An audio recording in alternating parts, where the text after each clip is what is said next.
Alright, so before I end today's stream, I did want to have a quick look at the new starter investigator decks that FFG recently announced.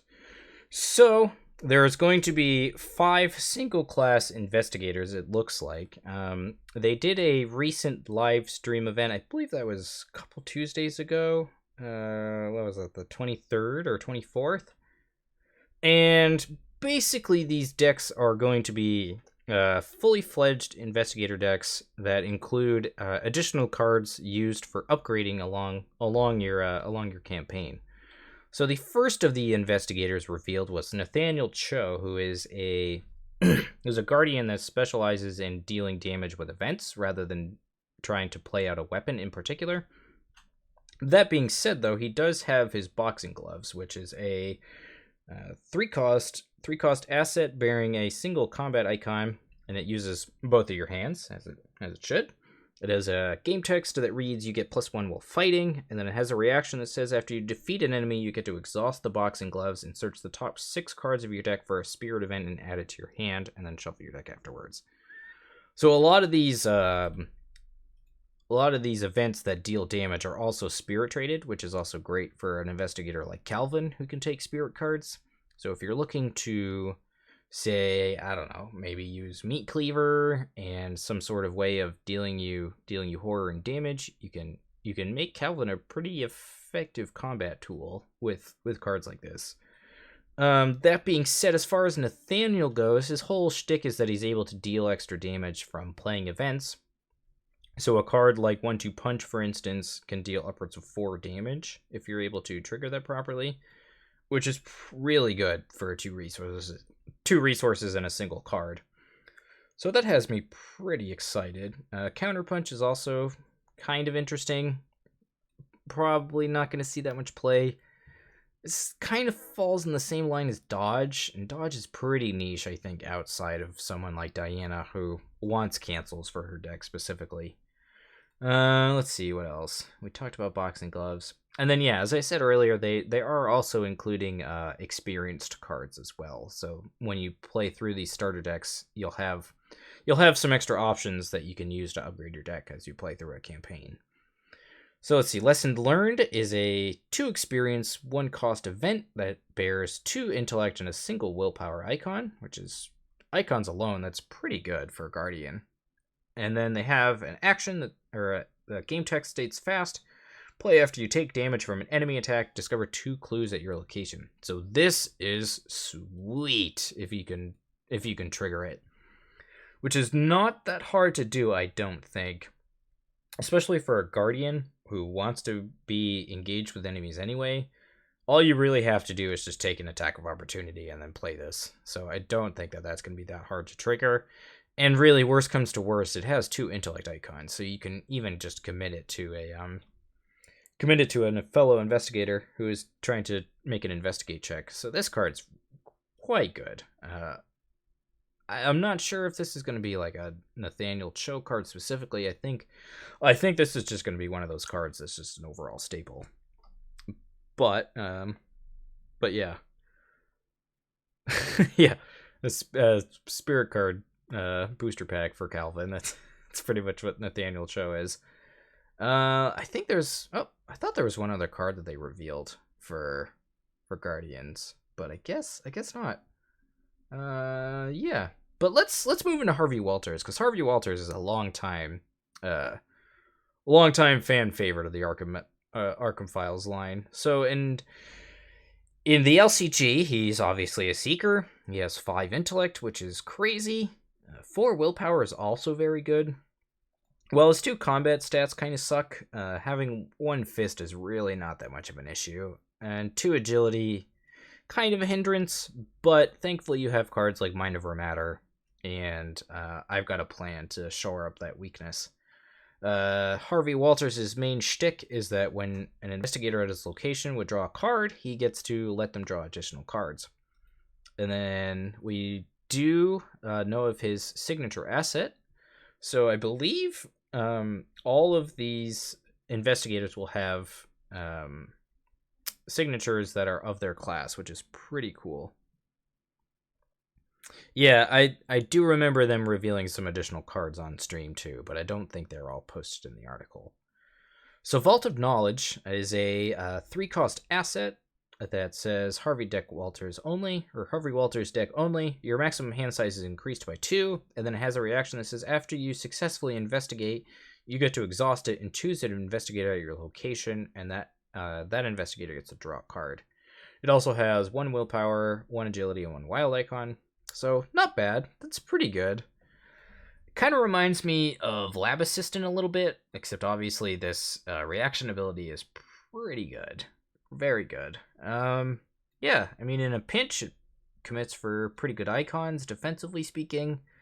What's interesting, particularly about these cards being class rather than being just standard neutral cards, is that cards like Resourceful or cards that interact with class cards like Unearth the Ancients, for instance. You could try to do something like that with this, but I don't think you're going to. I think that's going to be more relevant for potentially other cards that come out. So I'm interested to see if making these Investigator signature cards of their class is going to be relevant. All right, and then moving on to some of the other cards spoiled in this article, we have the Selenio Fragments, the Book of Books. It is a 1-cost asset. It has 1 intellect icon, has a single hand slot, and then it has the game text that while you have 5 or more cards in hand, you get +1 intellect. While you have 10 or more cards in hand, you get +1 willpower. And then while you have 15 or more cards in hand, you get +1 intellect.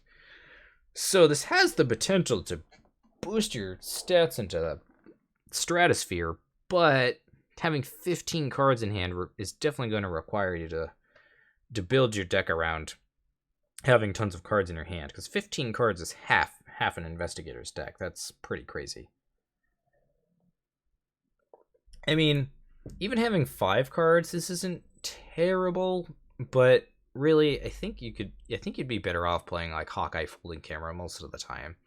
It's a lot easier to trigger, I think, and it's less susceptible to things like, oh, what's the weakness that I'm trying to think of? The one that discards all the cards from your hand. Is that Paranoia?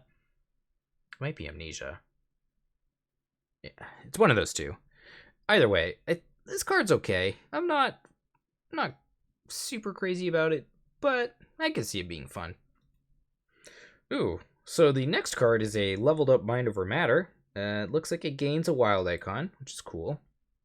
And over the original version, it says fast play during your turn. Until the end of the round, you add your intellect to your combat and agility, and then you draw a card. Ooh, okay, that's really cool. So with Joe, for instance, Joe could have 2.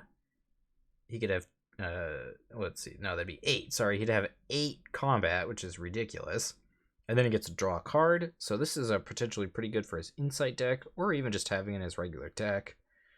Really, I think a lot of Investigators are going to like this. I mean, the original is already playable as it is for most Investigators of the Secret class. So I got to imagine that people are going to be very interested to get their hands on a leveled up version of it as well. The fact that it also has an extra wild icon makes this really quite good, I think.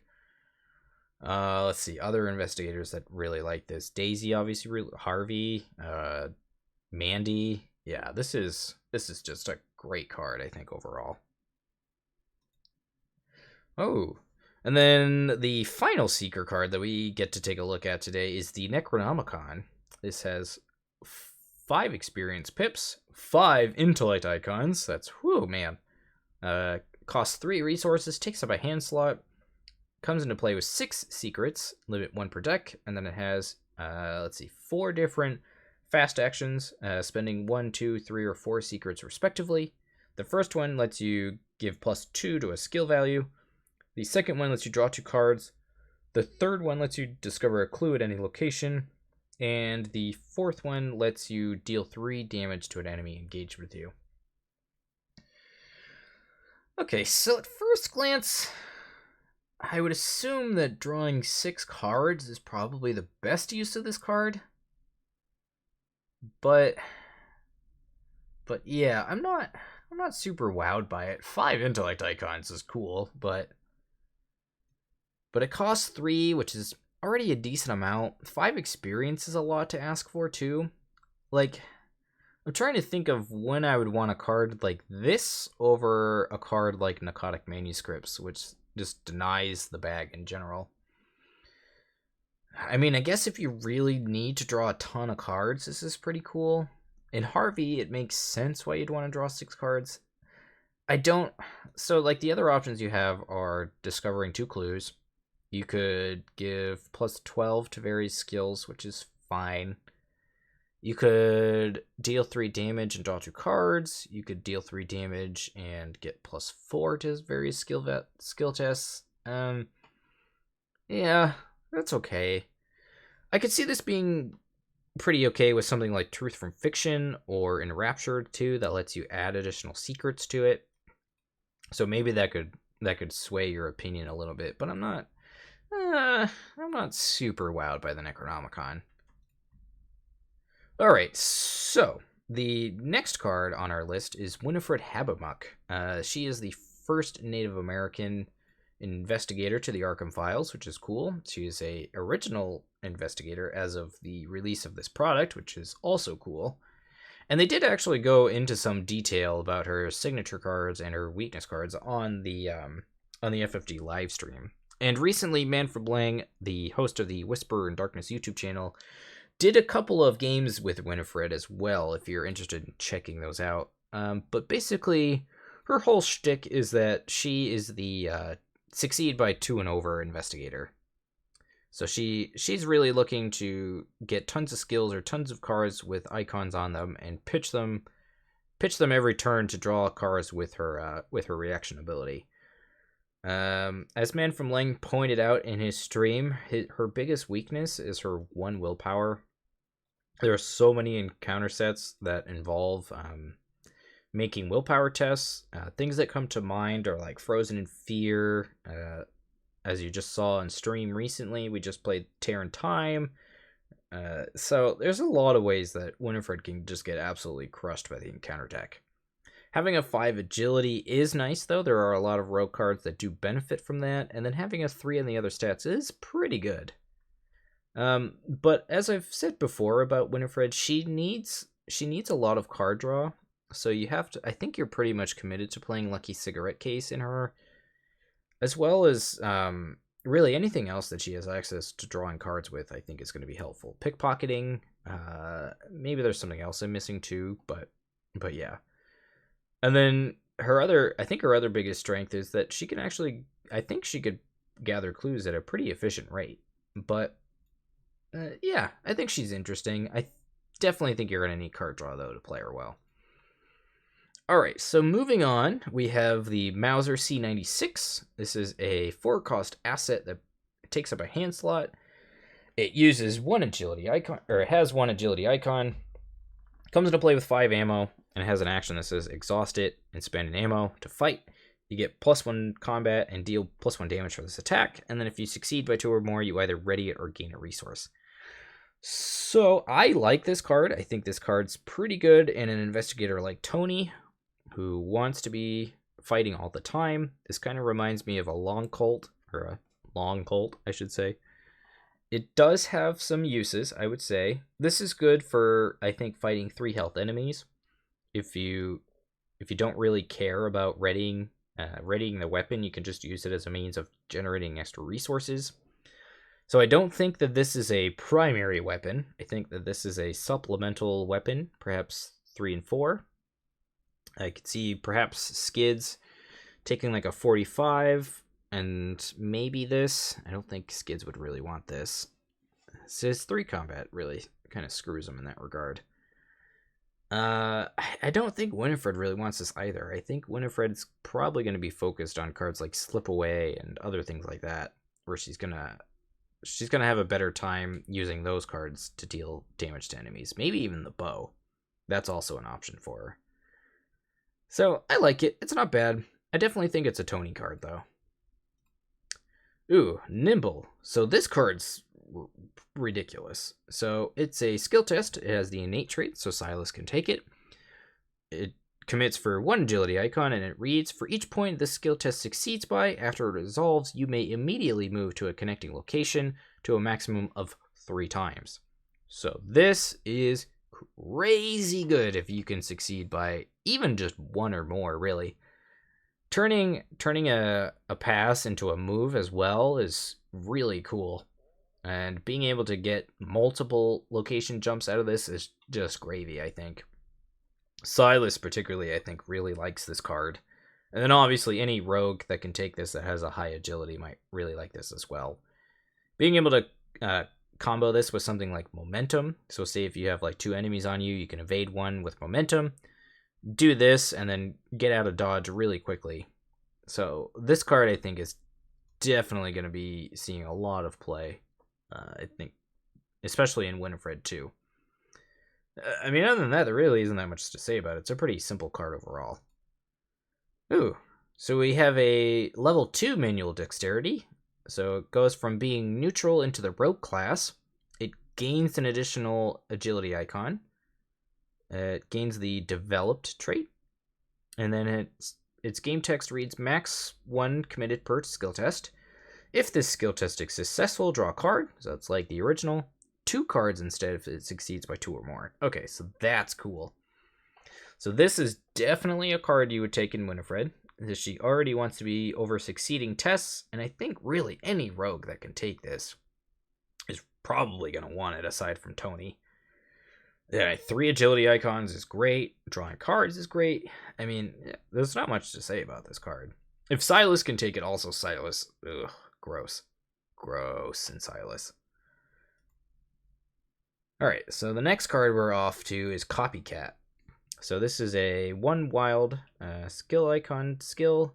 It costs 3 experience to put into your deck, and it reads, after you commit Copycat to a skill test, search the discard pile for another investigator, or search the discard pile of another investigator for a skill you can commit to the skill test and commit it. After this skill ends, place that card on the bottom of its owner's deck. Okay, so obviously in solo play this is not good at all. In multiplayer, I think you really need to be playing with an investigator that's all about using skill cards to really make use of this. Because I think otherwise, like, why are you spending 3 experience on this? Like, rogues have most of the really, like, good high-level skills anyway, so I'm kind of confused by this card. I mean, it's a very rogue thing to do, I guess. But, I don't know. Chat, maybe there's something that I'm missing here, but yeah, I don't know. 1 wild icon is fine, but I'm not super wowed by it, honestly. Alright, and now we move on to the mystic of these new investigator decks is Jacqueline Fine, the Psychic. So, as most mystics do, she is focused around her willpower. She has a 5 willpower, which is in the lines of Agnes and Akachi. Her main reaction says, when an investigator at your location would reveal any number of chaos tokens, reveal 2 additional tokens. Of the revealed tokens, choose 1 and cancel 2 non-auto-fail or 1 auto-fail token, limit once per round. Okay, so it's kind of like an Olive McBride, in a sense, that you get to see a bunch of extra tokens. The fact that you get to cancel an auto-fail is kind of cool. And her Elder Sign lets her draw a card if this effect is ignored or canceled. Interesting. Okay. So, yeah, so obviously cards like Olive McBride seem really cool. Any sort of Chaos Bag manipulation seems really good, as she already has ways of revealing tons of extra tokens. Let's take a look at some of the other Mystic cards, though. It's hard to say, like, without seeing her signature assets or weaknesses, what a Jacqueline deck will really look like. Alright, so the first Mystic card that we get to see from the new pack is Azure Flame. It costs 3 resources, takes up an arcane slot, bears 1 combat icon, and has 4 charges when it comes into play. It has an action that states you spend a charge and fight. This attack uses willpower instead of combat, and it deals +1 damage. If an investigator, or if a elder sign +1 or 0 is revealed during this attack, you take a damage. So this is kind of in the opposite vein, I guess, of Shriveling. Whereas if you reveal a good token, you take damage, whereas Shriveling would deal you horror when you would reveal a bad symbol. So this card's pretty good. I would assume there's also going to be a leveled up version of it. So that's cool. This is especially good in harder difficulties as well. When there is only an elder sign in the bag, there might not even be +1s or 0s. So I think with scaling difficulty, this card gets better. In standard, it's not even that bad, honestly. It's pretty good. So Mystics have good options now for fighting enemies, I think. And Clairvoyance. So let's take a look at Clairvoyance here. So this is a 4-cost asset, bears 1 intellect icon, takes up an arcane slot, comes into play with 3 charges, and has an action that says spend a charge to investigate. You investigate using your willpower instead of intellect, and if you succeed, you discover an additional clue at your location. Ooh, that's really good. And then if an elder sign +1 or 0 token is revealed during this investigation, you take 1 horror. Well, that is astounding. So this kind of reminds me of Sixth Sense, and if Sixth Sense wasn't already a card, I would say this card is the best option for Mystics to investigate, but with Sixth Sense being in the card pool, I don't think that that's the case. That being said, though, I think this card's pretty good, honestly. The fact that it gets an additional clue is great. Taking a horror is pretty minor, and in an investigator like Agnes, you could actually use that to your benefit. So, yeah, I like this card. There's really not much to say about these cards. They're pretty simple overall. The Azure Flame and the Clairvoyance are 2 sides of the same coin, essentially. But discovering 2 clues is probably better than dealing 2 damage, I would say, overall. Especially in the Mystic class. Alright, and then the first experienced card we get to see here is Robe of Endless Nights. And I believe that this card is also... there's also a level 0 version of it. Yes, you can see that in the product fan here, that there's also a level 0 version of it. Ooh, and then we also see the Arbiter of Fates, which is her signature card. Something about it not counting towards something else. But let's take a quick look here at the robe. The Robe of Endless Night. It is a 2-cost asset that takes up the body slot. It's 2 experience to put in your deck. It bears a willpower and agility icon. Item clothing traded. Has 2 health, so that's some nice soak for a Mystic. Takes up the body slot too, which is also nice. That's a very underutilized slot in the card game currently. And it has a reaction that says, when you play a spell card, exhaust it, reduce that cost by 1, and playing that card does not provoke attacks of opportunity. Wow, that is good. So even ignoring the last sentence of this card, this is really good. Being able to play spell cards for cheaper is great. It saves you an action, which is great. It's pretty cheap to play, and it has soak. There's a lot to like about this card. Let's see. Investigators that like cards like this, Akachi likes a card like this, making really any Mystic, I think. I don't think you need to be specific about it. As long as you're playing a decent amount of spells, then you want to be playing this card. It's also worth noting, too, that unlike Uncage the Soul, that this is a reaction ability, so this will be much better at playing events during Mythos phase, for instance, like Ward of Protection. So, yeah, Robe of Endless Nights, cool card. I like it. Okay, and then we have a... I'm assuming this is a leveled up version of Recharge? Yep. Alright, so we have a upgraded Recharge, which costs 4 experience pips. 0 resources to play, has 3 willpower icons, which is pretty cool. And then it reads, choose a spell or relic asset controlled by an investigator at your location, and reveal a random chaos token from the chaos bag. If you reveal a skull, cultist, tablet, elder thing, or autofail symbol, you add a charge to the chosen asset, otherwise you add 4 charges. Okay, so the original version, I believe, discards the asset if you draw a symbol. Otherwise, it adds 3? if I remember correctly. But, I mean, this is okay. Like, worst comes to worst, you get an extra charge for an action. I think the biggest hindrance of this card is cost 4 experience. Like, do you really want to pay 4 experience for this when you could just buy another copy of the spell that you want to be putting charges on anyway? It's tough to say. If your deck is particularly focused on one spell or relic, this is probably worth considering. But I don't know. Not really wowed by it. At least in my first impressions. All right, and now we're moving on to the final and I would argue best class, the survivors. So the newest survivor in this pack, and the newest survivor to the Arkham Files line, is Stella Clark, the letter carrier. So in the recent live stream for Arkham 3rd Edition, they revealed that Stella Clark was going to be in that box as well. And I remember making a comment in a recent podcast episode about how I thought that Stella was actually going to be in the Innsmouth Conspiracy, but here we are, she's in the starter decks. So, she is a 3 willpower, 2 intellect, 3 combat, 4 agility investigator with 8 and 8. So, wow, the stat line is pretty nuts, looking at it overall. 4 agility is pretty good in a class that has a lot of means of leveraging that stat.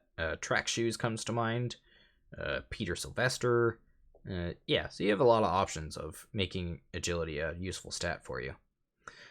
But her reaction states, after you fail a skill test, you may take an additional action during your turn this round. Ooh, what? That's so good.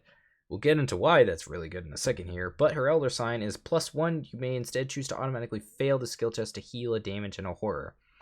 Okay, so the Survivor class is all about making the best out of a bad situation. They already have tons of cards that let them fail tests or do something when a test is failed. Take Heart, Live and Learn. I want to say there's a couple others too, but I can't remember off the top of my head.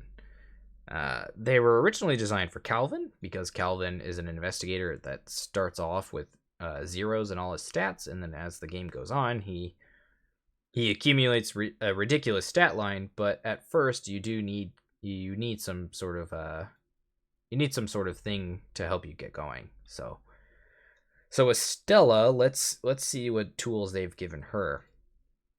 So the first new Survivor card that we get to take a look at is Grimm's Fairy Tales. So it's a 2-cost asset that bears 1 willpower icon and takes up a hand slot. It's an item in Tome, so Daisy could use it if somebody wanted to be nice and give it to her.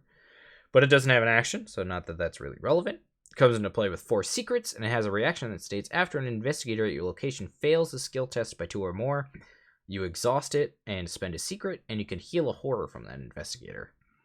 So, not bad. Hand slot kind of sucks. I would imagine that you probably, at least in most survivors, you probably wanted to take like Fire Axe or something like that, or even a flashlight. So maybe you have a hand for this.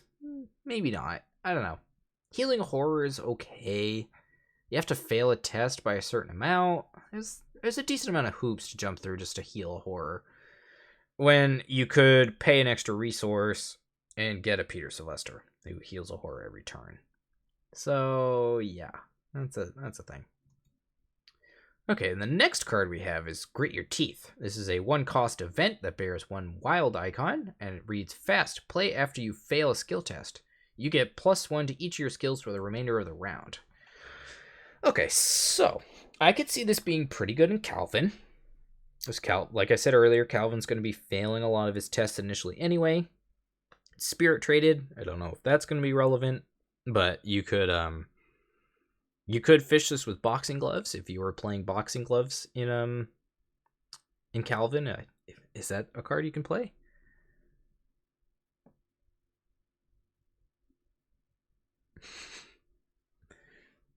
Thanks, Jacob Lutz. Your Magic group plays Arkham? Or are you talking about something else? But let's see. So other investigators that might want a card like this, I could see this being pretty good in Pete. Oh yeah, Tabletop Sim is great for that. Yeah, I just recently finished 2 games of Arkham, so we're just going over a recent product announcement that they did. So let's get back to that real quick. So yeah, in Stella, this is pretty good. You get to take an extra action after you fail, so you get to make all of your preceding actions that much better. So if you could combo this with something like Take Heart, you could fail a test, gain 2 resources, draw 2 cards, and then get a buff to all your skills. So that's pretty good. It has a wild icon too, so it's not bad. I think it's pretty niche overall. Maybe Pete wants it because he can, worst comes to worst, he can just discard it to Duke. But yeah, not bad. All right, now we have the 18 Derringer. So this is I think this is the second experienced weapon for the Survivor class, the other one being the old hunting rifle. So let's take a look here. We're a 2 experience, 2 cost asset that takes up a hand slot, has the combat and agility icon. It comes into play with 3 uses. It has the item, weapon, firearm, and illicit traits. So sorry Preston, can't take it. And it has an action that reads spend an ammo to fight. You get +2 combat and deals +1 damage for this attack. If you fail, you place an ammo on it, and the next time you trigger this ability, you get an additional +1 combat for that attack. Wow, that is really good. Okay, so things about this card that I'd like. The fact that you get your ammo back if you fail, that's cool. It's a pretty sizable buff. 2 + 2 is not to be scoffed at. Dealing additional damage is also always great. As far as investigators that take this, however, I can see this being pretty good in Tommy. Tommy could take it. Let's see who else. Yorick can take this card. It seems pretty good in Yorick too. I think the part of the problem is, at least in Survivor main class, a lot of them are actually focused more on agility, like Wendy, Stella, Rita, and even kind of an extent Pete. Like Pete isn't really fighting with weapons; he's more using Duke, and you can actually kind of build Pete to have some extra evasion packed in if you really need it, depending on the campaign that you're playing. Where the 18 Derringer serves best, I think, honestly, is actually in off-class. Off-class survivors that are looking for a weapon.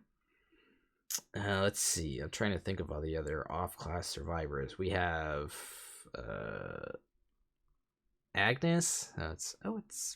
I could see a build of Agnes where you play this and it'd be funny, but probably not that good. Let's see. Other off-class survivors, we have Min. Min's not really going to want this.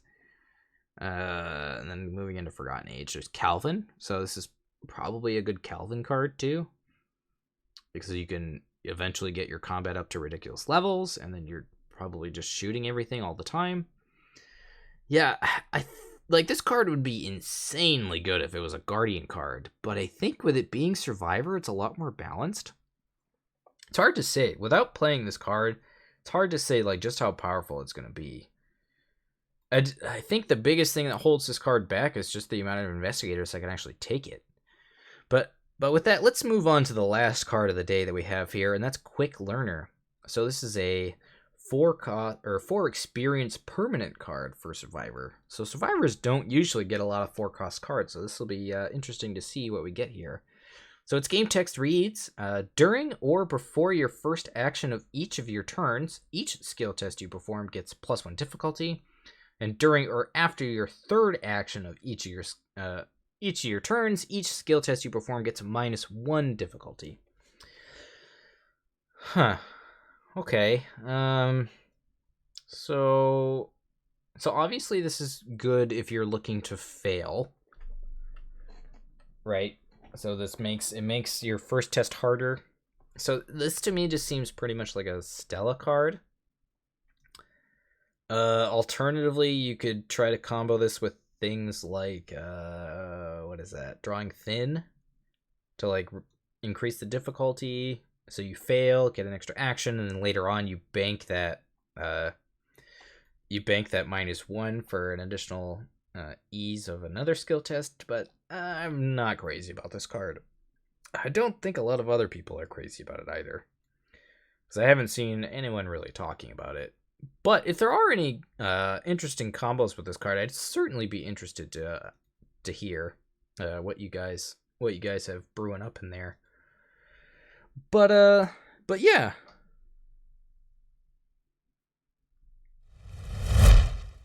I think that's going to do it for today's stream, you guys. I really appreciate everyone coming in and hanging out for a few hours while we played some Arkham and chit-chatted about the new upcoming Investigator decks. I'm pretty excited to see all of the cards that'll be included in that.